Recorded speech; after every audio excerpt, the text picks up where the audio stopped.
far can we get if we sail a little bit high?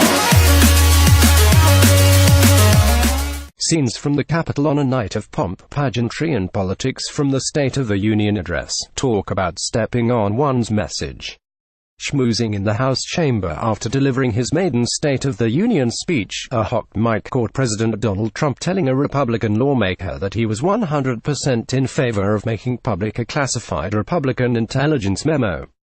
That was further than the White House had gone on the matter and not something Trump had said during the hour-plus speech he had finished moments earlier. Advertising enid invented by Teeds in the C-SPAN video. Rep. Jeff Duncan, RSC, urged Trump to release the memo. Trump, with a microphone nearby, can be heard saying, "Don't worry, 100%. The White House had said earlier Tuesday that it would conduct a legal and national security review before Trump decides whether to release the memo. It has sparked a political fight pitting Republicans against the FBI and the Department of Justice, _____. It's not a question that typically needs asking. But yes, the White House says. Melania Trump rode back from the Capitol in the same car as her husband, President Donald Trump, after his State of the Union speech. That wasn't a foregone conclusion. The First Lady had not been seen in public with her husband since the Wall Street Journal reported that lawyers for Trump paid Stormy Daniels $130,000 to stay quiet about what the star said was an affair with the future president. Daniels said in a statement Tuesday that the affair she had described never happened.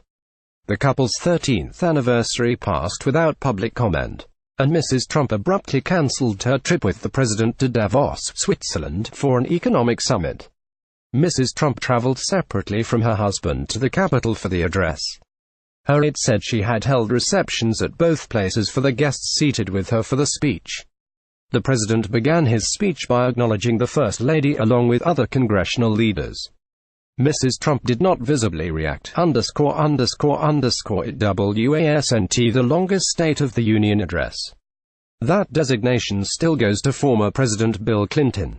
But an hour and 20 minutes of President Donald Trump talking Tuesday was plenty long enough for House Democrats. Just before Trump finished, the leader, Rep. Nancy Pelosi, made eye contact with Rep. Joe Crowley of New York and pointed toward the back of the House chamber. Democrats followed the lead and made an unusually quick beeline for the exits. Earlier, Pelosi had warned House Democrats not to leave the chamber mid-speech. Trump's first State of the Union address clocked in at about 8 minutes shorter than the final such address by Clinton, ____. They could all agree to support 12-year-old Preston Sharp and his project to plant flags on the graves of veterans. But it was a different story when President Donald Trump used the good deed to scold athletes ahead of the Super Bowl who kneeled during the national anthem.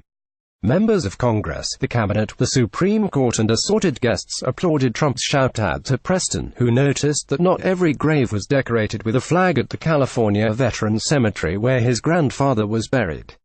He started collecting donations and, 2 years later, had decorated 23,000 graves. Preston's reverence for those who have served our nation reminds us why we salute our flag, why we put our hands on our hearts for the Pledge of Allegiance, Trump said during his speech, drawing applause.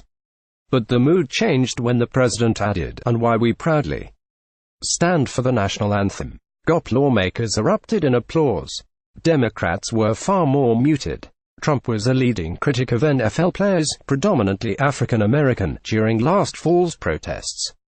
Vice President Mike Pence abruptly left an Indianapolis Colts game after almost 24 members of the San Francisco 49ers knelt during the Star-Spangled Banner, ___. The leader, Nancy Pelosi, warned Democrats to behave during Trump's address and let the attention be on his slobbering self. The president didn't slobber. Some Democrats couldn't hold back, especially when Trump mentioned immigration issues. "Oh, come on, Rep. Joe Crowley, DNY, or audibly enough to be heard in the gallery overhead, as Trump mentioned open borders, letting-ins and gangs. They laughed out loud when Trump cast his immigration proposal as a down-the-middle compromise. And they groaned when Trump spoke of ending chain migration. Pelosi extended her hands to try to quiet her colleagues, ___. Rep.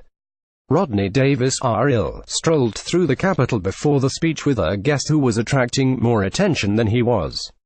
Tall and sporting a ponytail was Jason Worth, an outfielder who played the last several years for the local Washington Nationals. Worth said he has an organic farm in Davis District. Asked if he was a Trump supporter, Worth said he was a moderate.